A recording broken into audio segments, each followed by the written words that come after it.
أعوذ بالله من الشيطان الرجيم بسم الله الرحمن الرحيم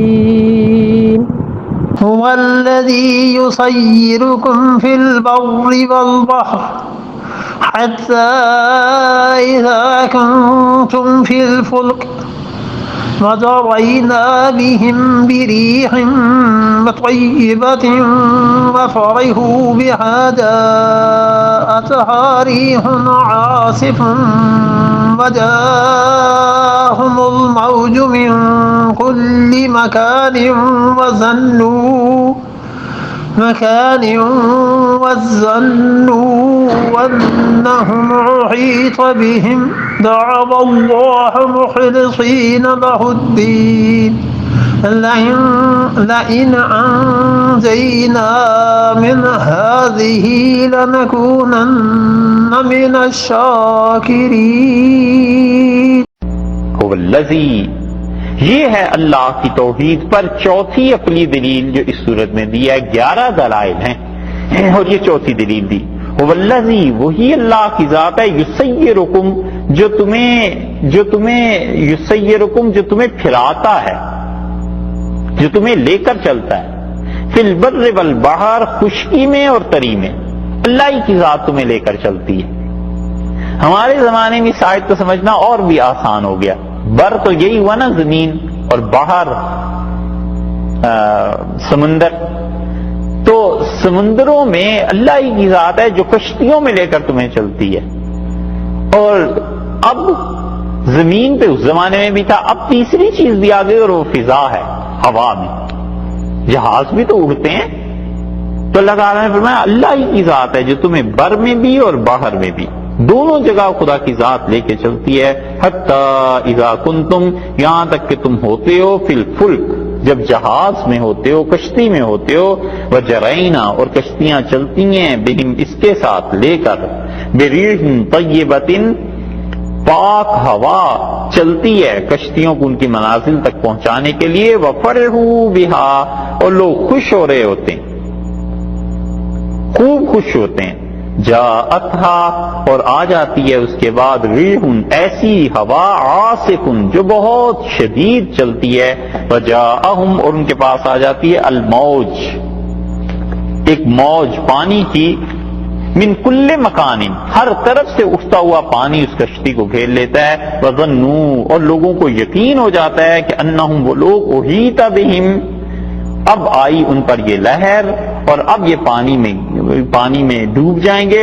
دعوا اللہ، اللہ کو پکارتے ہیں. مخلصین لہ الدین، خالص اللہ کی بندگی اس کی اختیار کرتے ہیں اور کہتے ہیں لئن انجیتنا، اگر آپ بچا دیں آج ہمیں اس مصیبت سے، من ہذہ، اس چیز سے، لنکونن من الشاکرین، ہم تیرے بڑے ہی شکر گزار بندے بن جائیں گے. فلما انجاہم، اور جب اللہ انہیں بچا دیتا ہے، اذا ہم یبغون، تو پھر وہ بغاوت کرتے ہیں، فی الارض، زمین میں، بغیر الحق، ناحق بغاوت کے لیے سر اٹھاتے ہیں. یا ایھا الناس، اے لوگو، انما بغیکم، بلا شبہ میرے خلاف بغاوت کرنا، علی انفسکم، اس کا وبال تمہاری اپنی جان پر پڑے گا. متاع الحیات الدنیا، دنیا کی زندگی چند دن کی جس سے تم نے فائدہ اٹھایا ہے. ثم الینا مرجعکم، پھر تم ہمارے پاس لوٹ کے آؤ گے. فننبئکم، اور ہم تمہیں بتائیں گے، بما کنتم تعملون، جو عمل تم کرتے رہے ہم جتا دیں. پھر وہی خدا کی توحید کی بات آ گئی. اور اللہ تعالی نے بتایا کہ انسانوں کا حال یہ ہے کہ ہم زمین، خشکی، تری میں انہیں لے کر چلتے ہیں، کشتیوں میں بٹھاتے ہیں. اللہ نے ان چیزوں کی نسبت اپنی طرف کی کیونکہ عالم اسباب میں آخر انتہا پہ پہنچ کے اللہ ہی ہے جو یہ سارے کام کر رہا ہے. کشتیاں بنانے کا ڈھنگ اسی نے سکھایا، اسی نے القاء کیا انسانوں کو کہ یوں کام کیا کرو. کہ اب تک جتنی دنیا کی ترقی، سائنس، نئی سے نئی چیزیں ایجاد ہو رہی ہیں، ان سب میں تعالیٰ شانو انسانوں کے دماغ میں کوئی چیز ڈال دیتا ہے، لوگ اس کام کو کرتے ہیں. اس لیے نسبت اپنی طرف فرمائی کہ کہ اللہ کی ذات تمہیں بر اور باہر میں لے کر چلتی ہے اور وہ چلانا شروع کرتی ہے، الہام کرتی ہے انسان کو کہ کیسے چلے۔ بچے کو دیکھیں، پہلے کیسے گھٹنوں پہ چلتا ہے، پھر اس کے بعد وہ آہستہ آہستہ چلنے لگتا ہے، پھر انسان جوان ہو جاتا ہے، پھر وہ کیسے چلتا ہے، اور بوڑھا ہو جاتا ہے تو پھر کیسے ذوف، طاقت، یہ چیزیں ذوف آ جاتا ہے اور طاقت نکل جاتی ہے جسم سے۔ اللہ ہی کی ذات ان سارے مراحل سے انسانوں کو گزارتی ہے، حتیٰ یہاں تک کہ تم لوگ ہوتے ہو کشتی میں، وَجَرَيْنَ بِهِمْ بِرِيحٍ طَيِّبَةٍ، اور کشتیاں تمہیں سمیٹ کر اوپر بٹھا کر تمہیں چل رہی ہوتی ہیں، بِرِيحٍ طَيِّبَةٍ، اور بڑی پاک ہوا آتی ہے جو کشتی کو چلاتی ہے، جس منزل کی طرف کشتی نے جانا ہے وہاں تک جاتی۔ اس میں دیکھیں ان آیات میں امام راضی رحمۃ اللہ علیہ نے اپنی تفسیر میں ایک بات لکھی ہے اور بڑی بڑی گہری بات ہے، بہت اچھی بات انہوں نے اس سے سمجھی۔ وہ کہتے ہیں کہ اللہ تعالی نے پہلے تو صیغے جو استعمال فرمائے ہیں وہ مخاطب کے، کہ هو الذی، وہ اللہ کی ذات، یسیرکم، جو تمہیں چلاتی ہے، یہاں تک کہ اذا کنتم، تم لوگ ہوتے ہو جو کشتیوں میں سوار ہوتے ہو، کشتیاں لے کر چلتی ہیں، اور اس کے بعد وَفَرِحُوا بِهَا، اور لوگ خوش ہو جاتے ہیں۔ تو کہتے ہیں پہلے اللہ نے مخاطب کا صیغہ استعمال کیا کہ تم ایسے، تم ایسے، تم ایسے، اور پھر ایک دم سے قرآن اس پہ آ گیا کہ وہ لوگ خوش ہو جاتے ہیں، ان کے ساتھ ایسے ہوتا ہے، وہ ایسے کرتے ہیں۔ اور یہ قرآن میں کئی مقامات پر ایسے آیا ہے، کئی جگہ پر، کہ قرآن ایک چیز کو ڈائریکٹ بات کر رہا ہوتا ہے کہ تم ایسے ہو، تم ایسے ہو، تم ایسے، پھر اسی میں ایک لمحے کے لیے فوراً بات پلٹ جاتا ہے کہ اچھا وہ ایسے ہو گئے، اور بالکل اس کے برعکس بھی ہوتا ہے کہ وہ ایسے تھے، وہ ایسے تھے، وہ ایسے تھے، اور تم ایسے ہو۔ تو امام راضی رحمۃ اللہ علیہ کہتے ہیں کہ غائب سے جب حاضر کی طرف اللہ اپنے کلام کو پلٹتا ہے تو یہ عزت اور اکرام کے لیے، کہ بات ہو رہی تھی، ان لوگوں نے ایسے کیا، انہوں نے ایسے کیا، انہوں نے ایسے کیا، اور پھر فوراً کہتا ہے اچھا تم ایسے ہو۔ تو غائب سے جب مخاطب پہ آ جاتے ہیں، اور حاضر سے جیسے یہاں ہے کہ تم لوگوں کو اللہ نے کشتیوں میں بٹھایا، تم جب کشتیوں میں ہوتے ہو پھر وہ کشتیاں چلتی ہیں، تو یہاں حاضر کے صیغے سے فوراً غائب میں چلے گئے، تو یہ ہوتا ہے بیزاری کے لیے۔ راضی کہتے ہیں ایک طرح سے اظہار نفرت ہے کہ تم لوگ کشتیوں میں تھے، یہ چیزیں تھیں، اور پھر اس کے بعد اللہ نے فرمایا اور وہ لوگ شرک کرنے لگتے ہیں۔ ایسے وہ لوگ قرآن پڑھتے تھے، ایک ایک لفظ کو سوچ سوچ کے، سمجھ سمجھ کے کہ اللہ تعالیٰ نے کس کو کیسے مخاطب فرمایا۔ ارشاد فرمایا وَجَرَيْنَ بِهِمْ بِرِيحٍ طَيِّبَةٍ، اور لے کر چلی وہ کشتیوں کو، لوگوں کو، ہوا پاکیزہ۔ ہوا پاکیزہ چلنے کا مطلب یہ ہے کہ ایسی ہوا جو کشتی کے موافق تھی، بادبان کھلے ہوئے تھے اور ہوا دھکیل رہی تھی اس کشتی کو، وَفَرِحُوا بِهَا، اور لوگ اس ہوا کے سبب سے خوش ہو گئے۔ یہ جو دونوں مرتبہ با کا لفظ استعمال کیا ہے، دونوں مرتبہ اس سبب سے مراد ہے، یعنی اس وجہ سے وہ خوش ہو گئے کہ ٹھیک ہے کشتیاں چل رہی ہیں، جا رہے ہیں۔ جَاءَتْهَا رِيحٌ عَاصِفٌ، اور شدید ہوا چل پڑی دوسری سمت کی۔ آصف کے دونوں ترجمے کیے گئے ہیں۔ آصف کا ایک ترجمہ تو یہ کیا گیا ہے کہ شدید ہوا چل پڑی، اور ایک یہ کہ باد مخالف، دوسری سمت کی ہوا چل پڑی۔ اب ہوا جب چلی ہے دوسری سمت کی تو پھر ہونا یہ چاہیے کہ کشتی جس طرف جا رہی تھی اس سے اس کی سمت پلٹ گئی، یہ بھی ایک بات ہے۔ چلیں دوسری طرف سے ہوا پھر آ جائے گی تو اس کی سمت ٹھیک ہو جائے گی۔ اس کے بعد جو آیا وَجَاءَهُمُ الْمَوْجُ مِنْ كُلِّ مَكَانٍ، اور پھر سمندر میں، دریا میں، ہر طرف سے، من کل مکان، ہر جگہ سے لہریں اٹھنے لگی، اور لہر وہ سمندر کی ایسی اٹھی ہے کہ وہ کشتی غرق ہو جائے، جہاز غرق ہو جائے۔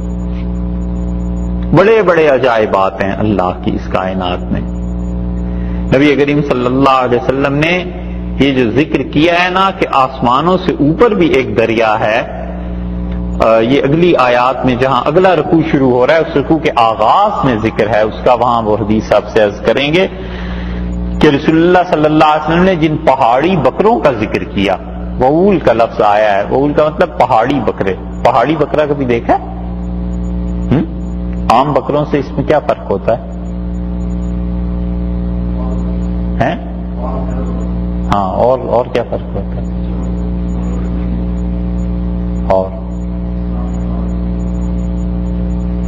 ہاں، یہ ساری باتیں، لیکن بڑا ہوتا ہے، قد میں بڑا ہوتا ہے عام بکروں سے.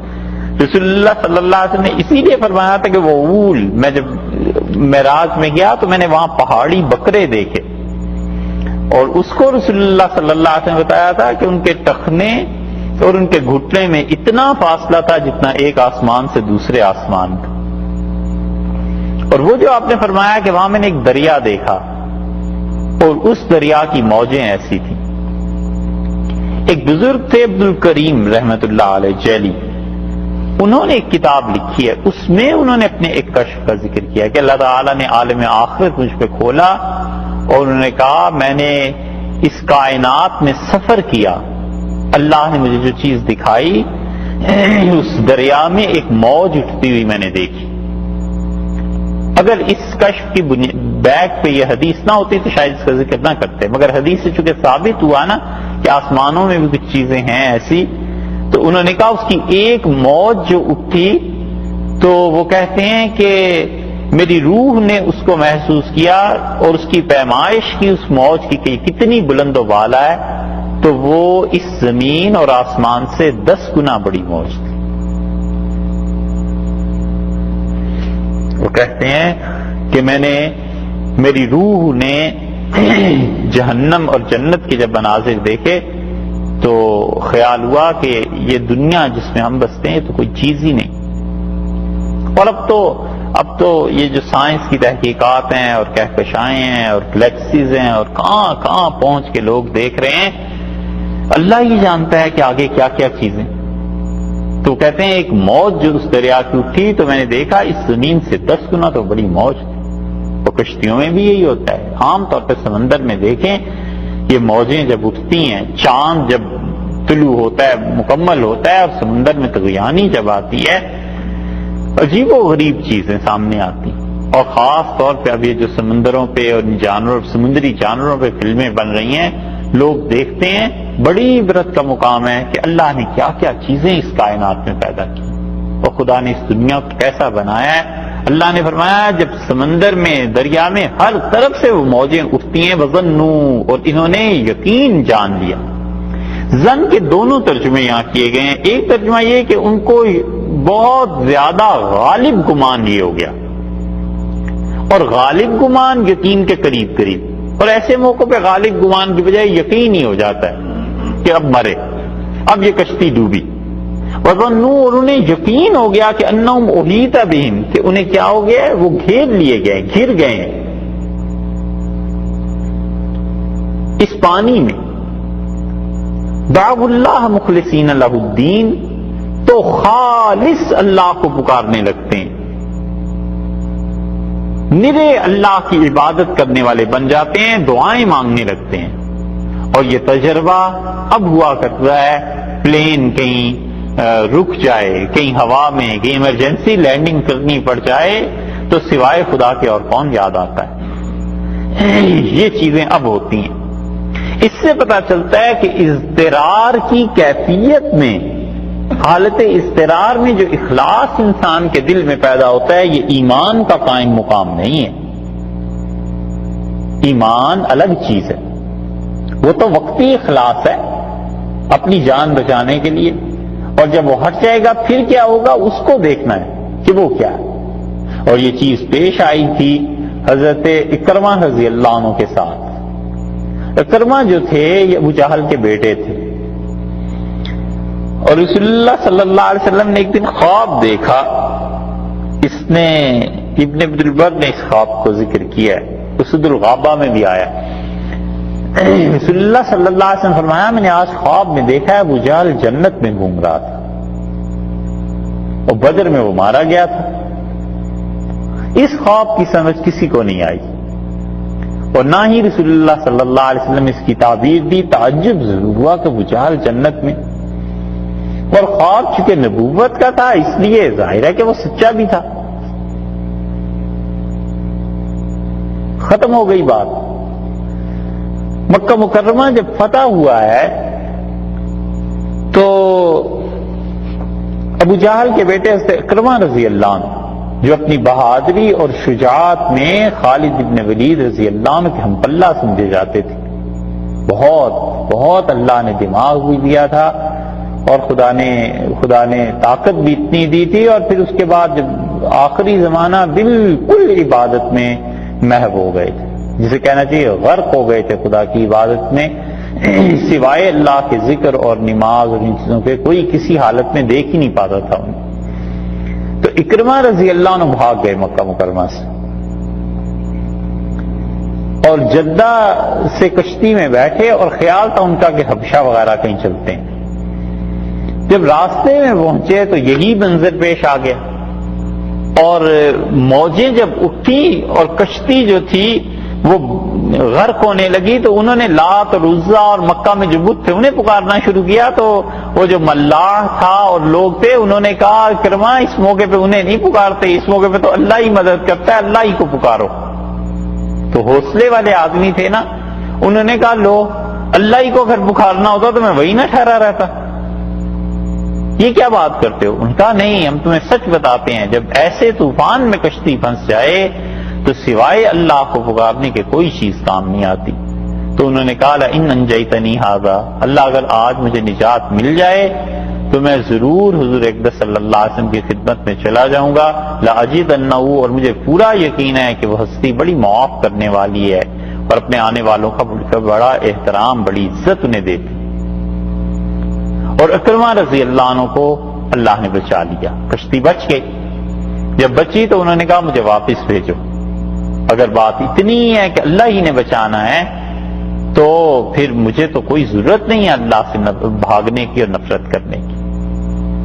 ادھر یہ ہوا کہ ان کی اہلیہ ام حکیم بنت حارث رضی اللہ عنہ حاضر ہوئی رسول اللہ صلی اللہ علیہ وسلم کی خدمت میں، اور انہوں نے کہا اللہ کے رسول اکرمہ کو اگر میں لے آؤں تو آپ کی طرف سے اجازت ہے، امان ہے، ہم نے کچھ کہا تو نہیں جائے گا؟ آپ نے فرمایا اکرمہ کو لے کے آؤ، میں تو اس کا انتظار کر رہا ہوں۔ تو وہ گئی جدہ اور جا کے شوہر سے کہا کہ رسول اللہ صلی اللہ علیہ وسلم کو تمہارا انتظار ہے، اور اکرمہ رضی اللہ عنہ آئے تو رسول اللہ صلی اللہ علیہ وسلم ان سے اٹھ کر ملے، انہیں گلے لگایا اور اپنی چادر مبارک اتار کے ان کے حوالے کی، فرمایا اکرمہ میں تمہارا انتظار کر رہا تھا، اسلام جیسی چیز سے تم کیسے غافل رہ گئے؟ تو اکرمہ رضی اللہ عنہ نے اسلام قبول کیا۔ لوگوں میں سے کسی نے کہا کہ اس کا باپ ابو جہل یہ وہ، تو رسول اللہ صلی اللہ علیہ وسلم نے خطبہ دیا اور آپ نے فرمایا لوگوں کسی کو بھی اس کے خاندان کے مردوں کی وجہ سے زندوں کو تکلیف نہ پہنچاؤ، بس یہ کہنا ہی کافی تھا، پھر کسی نے ذکر نہیں کیا۔ مطلب یہ کہ جو اس کا باپ تھا جس نے کیا ختم ہو گیا، اس کا نام لے کے اس کو کیوں تکلیف دیتے ہو؟ اور یہی چیز رسول اللہ صلی اللہ علیہ وسلم نے ابو لہب کی بیٹی درہ رضی اللہ عنہا کے ساتھ بھی کی۔ درہ جب آئی ہیں اسلام قبول کرنے کے لیے تو رسول اللہ صلی اللہ علیہ وسلم انہیں بھی کوئی چیز مرمت فرمائی، اور انہوں نے عرض کیا کہ میں نے اسلام قبول کیا ہے لیکن عورتیں میرے باپ کے حوالے سے مجھے تانے دیتی ہیں، تو منع فرما دیا۔ آپ نے فرمایا کوئی بھی مردوں کی وجہ سے زندوں کو تانا نہ دے۔ یہ چیز ان کے ساتھ پیش آئی تھی۔ اللہ نے فرمایا خالص اللہ کو پکارتے ہو۔ اور دوسری اس سے یہ بات پتہ چلتی ہے کہ مشروط اقرار جو ہے نا شرعاً اس کا اعتبار نہیں، کہ اللہ اگر آج اس جہاز سے مجھے نجات مل جائے تو میں پکا مومن ہو جاؤں گا، تھا کافر، اب کوئی کہے کہ یہ تو مومن ہو گیا تو مومن نہیں ہوا، وہ تو مشروط اقرار تھا کہ اگر مجھے نجات مل گئی تو پھر اس نے کیا کیا دیکھنے کی بات تو وہ ہے۔ اللہ نے فرمایا کہتے ہیں نہیں لئن انجیتنا من هذه، اللہ اگر اس مصیبت سے آپ نجات دے دیں لنکونن من الشاکرین، میں یقیناً تیرے شکر گزار بندوں میں سے بن جاؤں گا۔ اور یہ آدمی کی حالت ہوتی ہے جب وہ اضطرار میں پھنستا ہے۔ 20ویں پارے کے بالکل آغاز میں اللہ نے ان چیزوں کو بڑی تفصیل سے بیان فرما دیا ہے۔ اللہ نے فرمایا ہے کہ امن یجیب المضطر اذا دعاہ، کون ہے جو اپنے بندے کی اس وقت سنتا ہے جب وہ بے قراری کے عالم میں ہاتھ پھیلا دیتا ہے، ویکشف السوء، کون ہے جو اس کی مصیبت سب دور کر دیتا ہے۔ اور پھر فرمایا الہ مع اللہ، کیا اللہ کے علاوہ کوئی اور بھی ہے؟ جو یہ کام کر دے. اسی لیے یہاں پہ فرماتے ہیں کہ وہ کہتا ہے کہ اگر اللہ اس مصیبت سے میری جان چھٹ جائے میں پکا شکر گزار تیرا بندہ بن جاؤں گا. اس لیے ایک اس سے یہ بھی سبق ملتا ہے کہ انسان پر حالات کا دباؤ کتنا ہی ہو عقل کو ہاتھ سے نہ جانے دے. اللہ سے اتنی بات کہے جس کو اپنے استطاعت میں کر سکتا ہے، کیونکہ ناگواری کا اظہار فرمایا اللہ تعالی نے کہ بندہ کہے اور پھر کرے نہ. مصیبت کوئی پڑ گئی، اب یہ کہتا ہے کہ اللہ اگر مجھے نجات مل جائے تو میں اپنا مکان بیچ کے تیری راہ میں لگا دوں گا، اور اندر سے خود بھی بتایا کہ میں یہ نہیں کر سکتا، تو کیا کہنے کی ضرورت ہے؟ اسی لیے رسول اللہ صلی اللہ علیہ وسلم نے فرمایا کہ نظر ماننے سے، آپ نے فرمایا کچھ فائدہ تو ہوتا نہیں، ہونا تو وہی ہے جو اللہ نے اس کی تقدیر میں لکھا ہے، البتہ بخیل کا مال خرچ ہو جاتا ہے. تو بخیل کا مال ہی خرچ ہونا ہے نا، کہ اگر خدا اس کو صحت مل جائے تو یہ اتنے پیسے دے میں دوں گا، تو بھی پہلے دے دیے ہوتے. رسول اللہ صلی اللہ علیہ وسلم نے فرمایا کہ صدقہ بلا کو، مصیبت کو ٹال دیتا ہے، تو پہلے ہی اللہ کی راہ میں کام کر دیا ہوتا.